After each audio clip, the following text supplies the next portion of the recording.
Assalamualaikum warahmatullahi wabarakatuh. Alhamdulillahi rabbil alamin. Wassalatu wassalamu ala ashrafil anbiya'i wal mursalin wa ala alihi wa sahbihi ajma'in. Rabbi shrah li sadri wa yassir li amri wahlul 'uqdatam min lisani yafqahu qawli. Salam sejahtera anak-anak semua. Ustaz harap anak-anak semua sihat walafiat dan berada dalam lindungan Allah Subhanahu wa taala hendaknya. Pada pertemuan kita kali ini, Ustaz ingin memberi tazkirah pendek atau ceramah pendek berkenaan peristiwa Isra' Mi'raj. Baik anak-anak, peristiwa Isra' Mi'raj merupakan satu peristiwa dan juga mukjizat besar bagi Nabi Muhammad sallallahu alaihi wasallam. Buktinya di mana?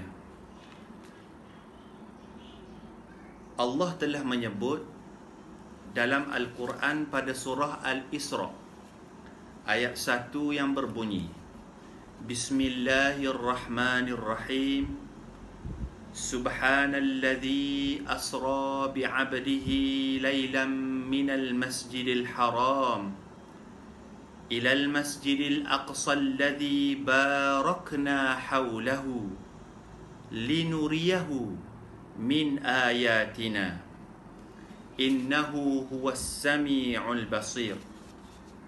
Yang bermaksud, Maha suci Allah yang telah menjalankan hamba-Nya, yaitu Nabi Muhammad sallallahu alaihi wasallam, pada malam hari dari Masjidil Haram di Mekah ke Masjidil Aqsa di Palestin, yang kami berkati sekelilingnya untuk memperlihatkan kepadanya tanda-tanda kekuasaan dan kebesaran kami. Sesungguhnya Allah jualah yang maha mendengar lagi maha melihat. Sadaqallahul azim. Jadi anak-anak, jelas dalam surah ini Allah telah sebut bahawa Nabi Muhammad seorang manusia seperti kita, namun telah dilatih Allah menjadi Nabi dan Rasul. Baginda telah dihiburkan oleh Allah dengan diberi perjalanan dari Masjidil Haram di Mekah ke Masjidil Aqsa di Palestin.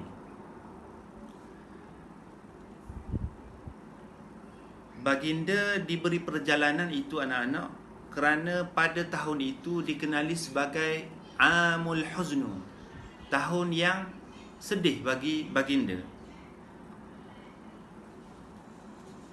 Kenapa Nabi Muhammad sallallahu alaihi wasallam sedih? Nanti Ustaz akan ceritakan. Ustaz telah semak jarak di antara kedua-dua, iaitu Masjidil Haram ke Masjidil Aqsa dalam kiraan 1469 km. Jadi anak-anak boleh bayangkanlah jauh, betapa jauhnya di antara kedua-dua tempat itu. Ditambah pula Allah telah bawa Nabi Muhammad naik ke langit. Apabila Nabi Muhammad sampai di Baitul Muqaddis, dibawa pula Nabi Muhammad naik ke langit, iaitu ke Sidratul Muntaha, bertemu sendiri dengan Allah Subhanahu wa taala dan menerima syariat solat 5 waktu sehari semalam. Anak-anak dikasihi sekalian, Ustaz ada sebut peristiwa Isra' Mi'raj ini menjadi satu hiburan, satu pujukan pada Nabi Muhammad sallallahu alaihi wasallam. Kerana apa anak-anak? Kerana tadi Ustaz ada sebut pada tahun itu, iaitu tahun kesedihan bagi Nabi Muhammad sallallahu alaihi wasallam. Ada 3 peristiwa yang telah dihadapi oleh baginda sebelum terjadinya Isra' Mi'raj. Jadi kita pergi kepada peristiwa-peristiwa tersebut. Yang pertama, anak-anak, Nabi telah kematian isteri tercinta, iaitu Sayyidatina Khadijah. Seperti yang kita belajar, anak-anak, isteri Nabi Muhammad sallallahu alaihi wasallam yang pertama, iaitu Sayyidina Khadijah, merupakan seorang yang dermawan, seorang yang hartawan, seorang yang kaya lah. Jadi apabila Nabi Muhammad diangkat menjadi Nabi, yang menjadi penyokong kuat kepada dakwah Nabi Muhammad ialah isterinya sendiri, iaitu Khadijah. Jadi bayangkanlah anak-anak, betapa sedihnya Nabi Muhammad apabila isteri yang tercinta yang memberi semangat padanya untuk berdakwah menghadapi kaum Quraisy yang tidak mahu menerima Islam ketika itu. Jadi bila meninggal saja Siti Khadijah ni, Nabi terasa seperti sudah tidak ada pelindung bagi dia. Jadi Nabi betul-betul sedih. Itu yang pertama lah, anak-anak. Kalau anak-anak ingat macam mana Sayyidatina Khadijah ini memberi sokongan pada Nabi Muhammad ketika peristiwa Gua Hira, iaitu peristiwa menerima wahyu yang pertama. Ketika itu anak-anak ingat tak? Nabi Muhammad bertemu dengan malaikat Jibril, yang Nabi tidak sangka iaitu adalah malaikat. Dia tidak kenal pun itu malaikat. Tetapi malaikat telah memeluknya dan suruh menyebut Iqra dan membaca 5 ayat Quran. Dan Nabi Muhammad yang terpinga-pinga, makhluk yang cukup besar, memeluknya. Selepas habis peristiwa tu, dia balik ke rumah bertemu dengan isterinya dalam keadaan terketar-ketar. Siti Khadijah lah yang Sayyidatina Khadijah lah yang menenangkan Nabi Muhammad sallallahu alaihi wasallam ketika itu. Apa yang Nabi Muhammad sebut? Zammiluni, zammiluni, selimutkanlah aku, selimutkanlah aku. Terus sahaja Sayyidatina Khadijah memberi selimut dan menyelimutkan Nabi Muhammad yang terketar-ketar itu. Jadi kita nampak sokongan emosi, sokongan moral yang diberi kepada Nabi Muhammad. Jadi apabila Sayyidatina Khadijah, iaitu isteri tercinta, telah meninggal dunia, itu satu tamparan yang besarlah kepada Nabi Muhammad sallallahu alaihi wasallam. Peristiwa yang kedua, anak-anak, iaitu kematian Abu Talib. Anak-anak ingat tak siapa Abu Talib? Ya, Abu Talib ialah bapa saudara Nabi Muhammad sallallahu alaihi wasallam. Kalau mengikut sejarah, anak-anak kena ingat, sekejap sahaja Nabi Muhammad dapat bersama dengan ibunya Aminah. Tidak lama kemudian ibu Nabi Muhammad meninggal. Dijaga pula oleh datuknya, iaitu Abdul Muttalib. Tidak lama juga Abdul Muttalib, datuknya juga meninggal dunia. Terus dijaga oleh bapa saudaranya, iaitu Abu Talib ini, sehinggalah Nabi Muhammad dewasa berumur 25 tahun. Jadi besarnya jasa Abu Talib kepada Nabi Muhammad. Abu Talib ni sebenarnya adalah seorang pemimpin besar di Mekah ketika itu. Semua orang sedia maklum, kaum Quraisy memang betul-betul menghormati Abu Talib. Jadi apabila Nabi Muhammad ingin berdakwah, Abu Talib membenarkan. Sehingga kan kaum Quraisy yang tidak menerima ajaran Nabi Muhammad tidak berani untuk mengapa-apakan Nabi Muhammad kerana adanya Abu Talib. Jadi kita nampak di sini Nabi Muhammad sallallahu alaihi wasallam menerima sokongan kuat daripada Abu Talib yang menjadi ketua pimpinan di Mekah ketika itu.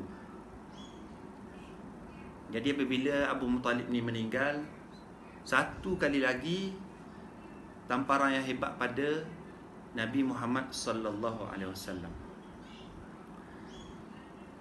Dan yang menyedihkan juga apabila Abu Talib meninggal dunia, diganti pula dengan Abu Jahal, iaitu bapa saudara Nabi Muhammad juga. Tetapi bapa saudara ni memang dia tidak menerima Islam, tidak betul-betul tidak menerima Islam, dan kuat menyakiti Nabi Muhammad dan juga sahabat-sahabat.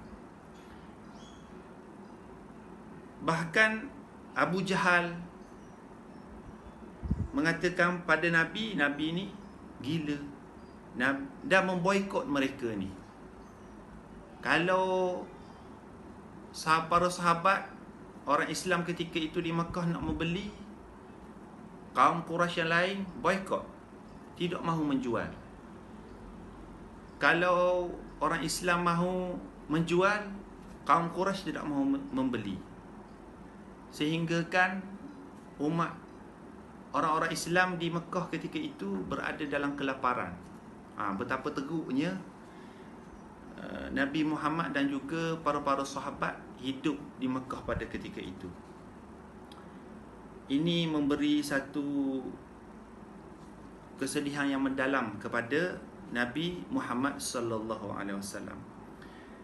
Dan yang ketiga, peristiwa yang sedih juga berlaku pada Nabi Muhammad, iaitu penolakan dakwah baginda di Taif.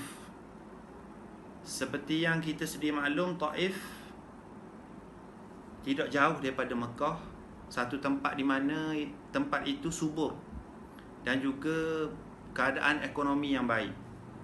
Jadi Nabi Muhammad sendiri seolah-olah di pulau. Ya, bukan seolah lagi, memang di pulau oleh kaumnya sendiri. Kaum Quraisy di pulau, tidak diterima ajaran, disakiti fizikal, disakiti emosi.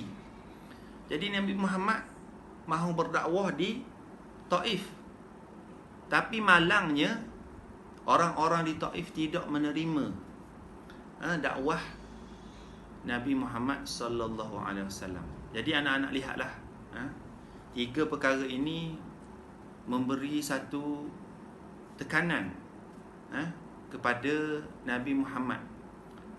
Dengan itu Allah Subhanahu wa taala telah mengajak Nabi Muhammad berjumpa, iaitu telah diiringi oleh malaikat Jibril. Baik anak-anak yang Ustaz kasihi sekalian, melalui peristiwa Isra' Mi'raj ini, Ustaz mahu anak-anak percaya dan yakin bahawa Nabi Muhammad telah melalui Isra' Mi'raj dengan keadaan jasad dan roh. Jadi kita sebagai umat Islam kena percaya kepada kewujudan berlakunya Isra' Mi'raj ini. Kalau kita lihat jarak antara Masjidil Haram ke Masjidil Aqsa itu telah beribu-ibu kilometer. Kalau ikut akal kita, mustahil. Mustahil seorang manusia yang biasa boleh pergi sepantas kilat pada waktu malam. Dan juga daripada Masjidil Aqsa di Palestin itu, Nabi naik ke Sidratul Muntaha, naik ke langit, dan turun balik sampai ke Mekah sebelum pada subuh. Jadi perkara-perkara ini adalah perkara-perkara ghaib yang kita kena percaya. Sebagai umat Islam, kita kena percaya. Jadi kita, ingat anak-anak, kita jangan jadi macam kaum Quraisy yang berada di Mekah tu. Kaum Quraisy ni Nabi telah memberi, Nabi sendiri telah menjawab soalan mereka yang mahu menguji kebenaran. Mereka tahu kebenaran tapi masih menggelar Nabi sebagai ahli sihir dan pendusta. Kaum Quraisy ni bertanya, kalau betul kamu Muhammad pernah pergi ke Masjidil Aqsa, maka berapa tiang masjid itu? Tapi dengan izin Allah Subhanahu Wa Taala, Nabi Muhammad dapat menggambarkan keadaan Masjidil Aqsa ketika itu, dan kaum musyrikin, kaum Quraisy terkejut sebab mereka tahu Nabi Muhammad SAW tidak pernah pergi ke Masjidil Aqsa di Palestin. Mereka pun sendiri terkejut, tapi mereka masih tetap tidak menerima kebenaran tentang hal ini. Jadi kita ambil iktibar, kita sebagai orang Islam kena yakin dan percaya kepada peristiwa Isra' dan Mi'raj. Seterusnya anak-anak, mengenai peristiwa Isra' Mi'raj ini ada tentang gambaran-gambaran yang Nabi nampak ketika menjalani peristiwa Isra' Mi'raj.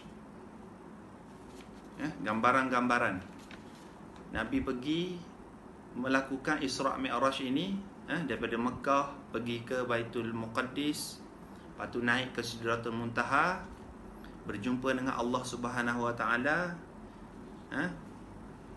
dan menerima syariat solat 5 waktu sehari semalam.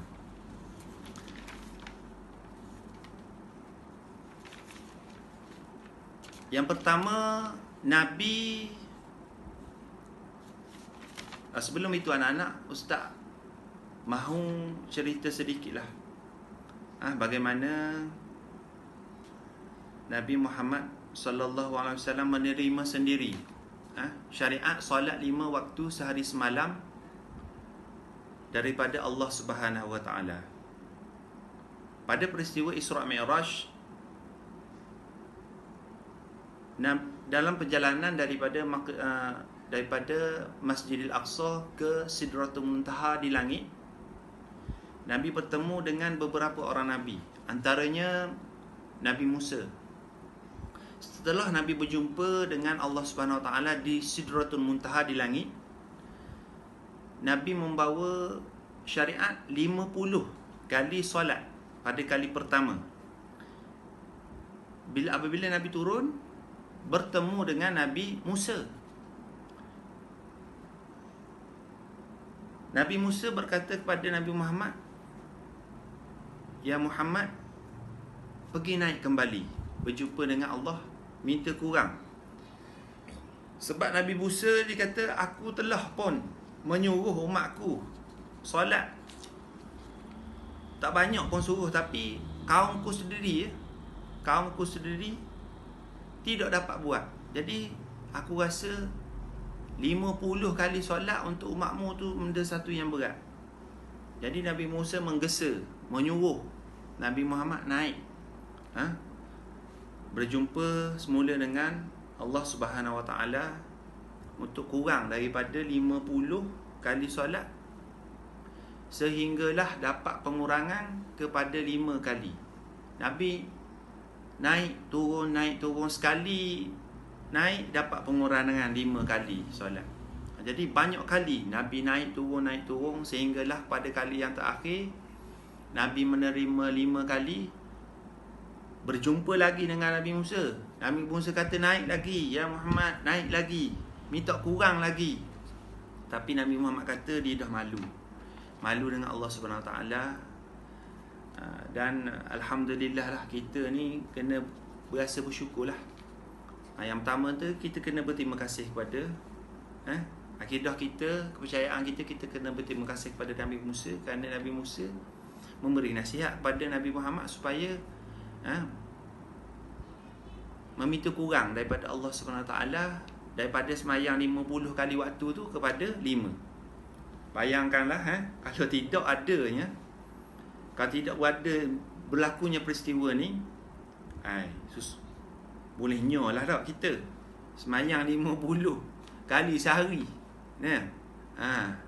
Setiap sejam tu dah 24 jam, setiap sejam tu 2 kali semayang. Nanya kita.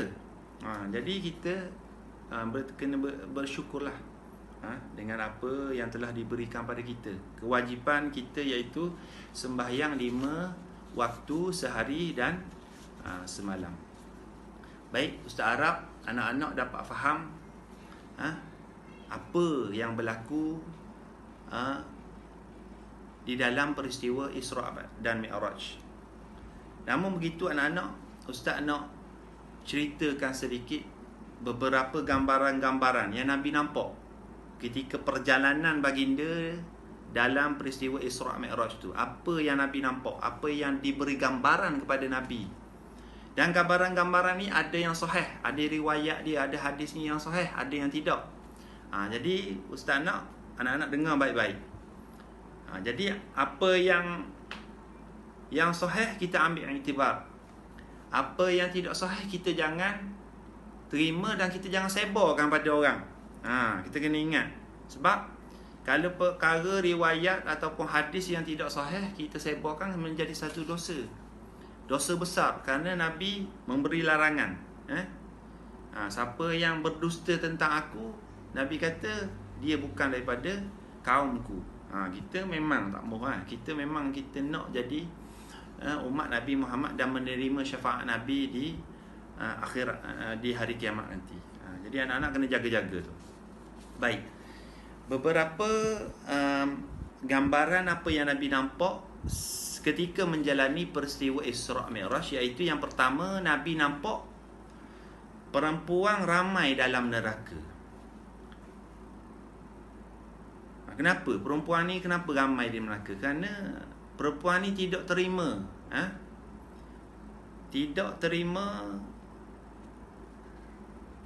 kasih pada suami dia. Tidak berterima kasih. Perempuan ni ramai duduk dalam neraka tu sebab dia tidak berterima kasih kepada suami. Dan banyak pula melaknat atau memaki orang. Jadi orang perempuan luar sana kena ingat. Kena ingat, ni satu pengajaran. Nabi dapat gambaran orang perempuan ramai dalam neraka disebabkan tidak berterima kasih pada suami. Suami buat baik, Nabi buat suami buat jahat, mana buat salah sekali, terus dikata benda yang bukan-bukan ataupun suka maki. Perempuan ni memang suka cakap. Suka cakap, tapi suka bercakap yang melaknat, memaki orang. Jadi perempuan yang macam ni Nabi nampak ramai dalam neraka. Jadi kita usaha untuk diri kita, perempuan-perempuan luar sana, bukan perempuan sajalah, lelaki pun kena ingat. Jangan suka memaki-maki orang, melaknat orang. Kena jaga tu. Jadi riwayat ni yang Nabi nampak perempuan ramai dalam neraka ni adalah sahih. Itu yang pertama. Yang kedua, Nabi nampak orang miskin ramai di dalam neraka. Riwayat ini juga sahih. Yang ketiga, Nabi melihat sungai Nil dan juga sungai Furat di syurga. Riwayat ini juga sahih. Yang keempat, Nabi melihat satu golongan wanita yang mana payudara dipatu ular. Apa makna dia? Maknanya perempuan ini masa Nabi dinampakkan, digambarkan tentang itu, Nabi pun bertanyalah. Yang mengiringi Nabi itu Malaikat Jibril, siapa ni? Wanita, kenapa wanita jadi macam ni? Jadi Malaikat Jibril pun memberitahu perempuan ini, golongan ini adalah perempuan yang tidak menyusu pada anak atau membiarkan anaknya lapar. Tidak menyusu, tidak, dan membiarkan anaknya lapar. Jadi kisah ni sahih. Jadi jaga-jaga wanita di sana. berilah mana menyusu dada ke, atau menyusu susu tepung ke, susu apa. Jangan biar anak lapar. Sebab ni dah ada satu cerita yang Nabi sendiri nampak yang sahih sendiri. Jadi menjadi pengajaran pada kita. Seterusnya ada lagi riwayat yang sahih, cerita yang sahih, iaitu Nabi nampak ketika Isra' Mi'raj itu bersama dengan Malaikat Jibril itu, Nabi nampak satu kaum yang mencakar muka dengan kuku besi. Kuku besi. Nabi tanya, ni kenapa dengan kaum ni? Jibril menjawab, mereka ni suka bercakap tentang manusia, iaitu mengumpat. Suka mengumpat. Ni balasan untuk orang yang mengumpat. Jadi jaga-jaga, jangan kita mengumpat. Ini satu cerita yang sahih juga.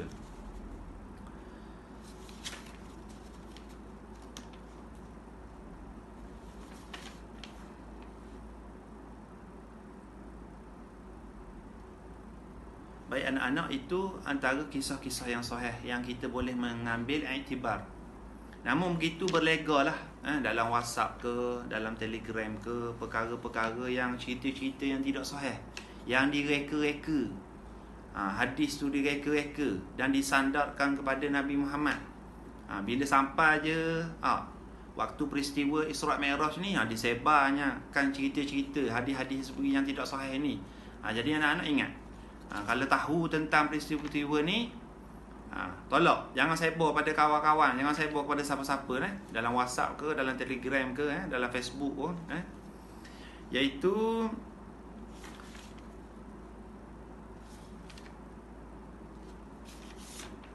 yang pertama, Nabi dikejar oleh Ifrit. Jin Ifrit. Jin Ifrit ni dia pegang obor api, dia kejar Nabi. Kejar Nabi. Kisah ni tidak sahih kerana sanad terputus. Yang kedua, Nabi nampak satu kaum yang potong lidah dengan gunting neraka. Riwayat ni juga dhaif, tidak sahih. Tak ada. Nabi tidak nampak. Kisah ni tak betul lah, ada orang reka. Yang ketiga, Nabi nampak perempuan tua. Jadi Nabi tanya malaikat Jibril, siapa ni? Jibril berkata, itulah umur dunia. Kisah ni pun tidak sahih. Jangan kita sandarkan kepada Nabi Muhammad sallallahu alaihi wasallam.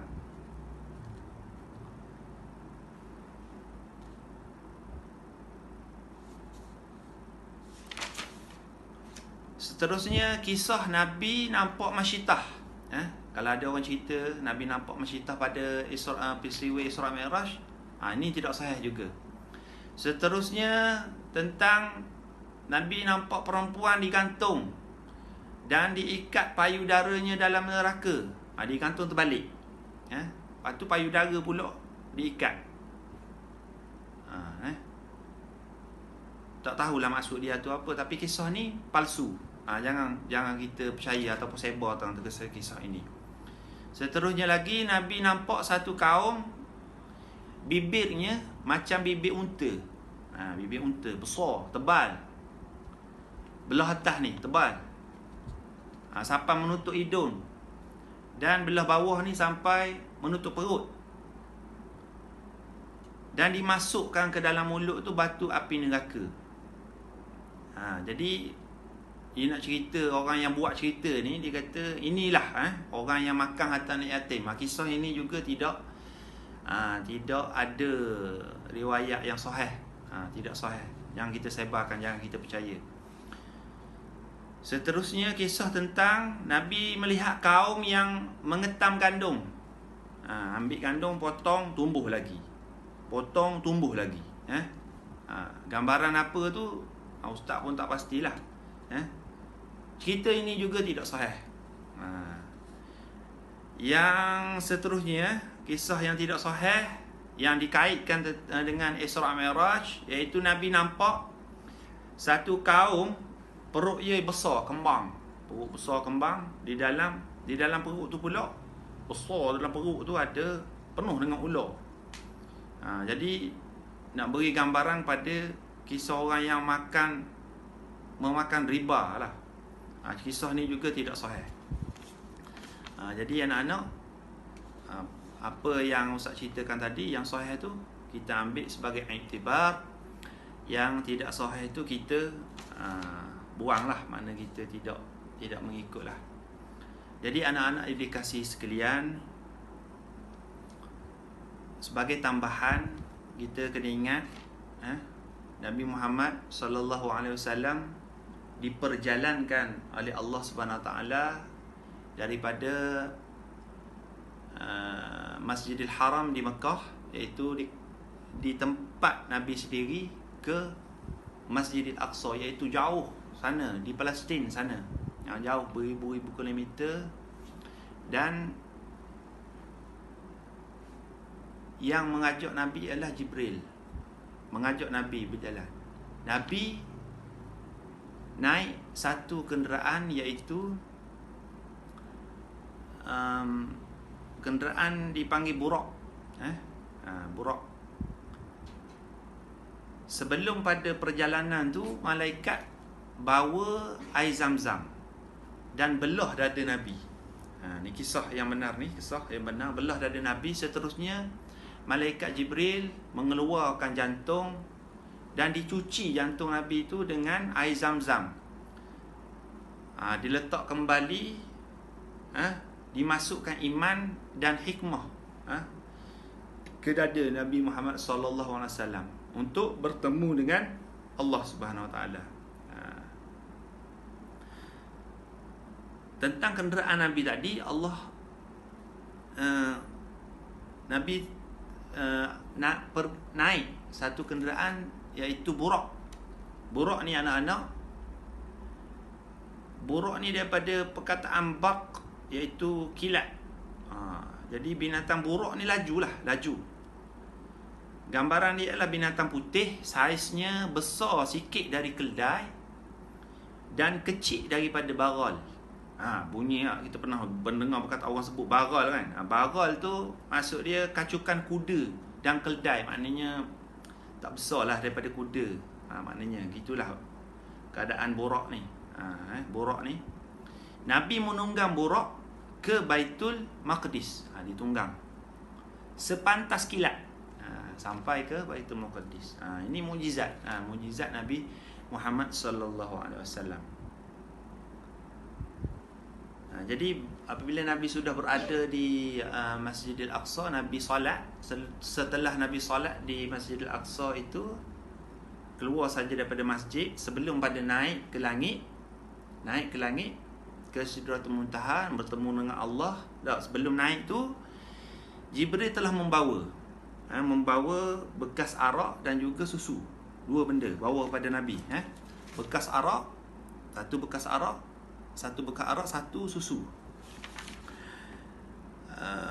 Jadi malaikat Jibril ni meminta pada Nabi Muhammad untuk memilih antara keduanya. Suruh pilih antara arak ke susu. Jadi Nabi Muhammad memilih susu. Jadi Jibril berkata, wahai Muhammad, kamu memilih sesuatu yang sesuai dengan fitrah. Jadi itulah sedikit yang dapat Ustaz sampaikan kepada anak-anak berkenaan tentang peristiwa Isra' dan Mi'raj. Ini satu peristiwa, iaitu mukjizat kepada Nabi Muhammad sallallahu alaihi wasallam. Daripada peristiwa Isra' Mi'raj ini juga, ya anak-anak, kita telah disyariatkan sembahyang 5 kali sehari dan semalam. Kenapa Nabi Muhammad diberi perjalanan Isra' Mi'raj ni? Sebab Allah Subhanahu Wa Taala nak memujuk. Macam kita lah kan, dah penat bekerja kan, dah rasa stres, kita pun berasa macam mana, alah kita jalan sekali ya, bercuti lah kan. Begitulah, seumpamanya lah. Maknanya Allah Subhanahu Wa Taala memberi perjalanan kepada Nabi Muhammad untuk menggembirakan Nabi Muhammad. Jadi ini satu mukjizat Nabi Muhammad sallallahu alaihi wasallam yang kita sebagai umat Islam kena yakin dan percaya. Allahumma salli ala Sayyidina Muhammad wa ala ali Muhammad. Jadi setakat itu saja tazkirah pendek, ceramah pendek daripada Ustaz tentang peristiwa Isra' dan Mi'raj. Jadi Ustaz harap anak-anak dapat mengambil iktibar dan mendapat maklumat yang baik. Jadi setakat itu saja. Sekian, terima kasih.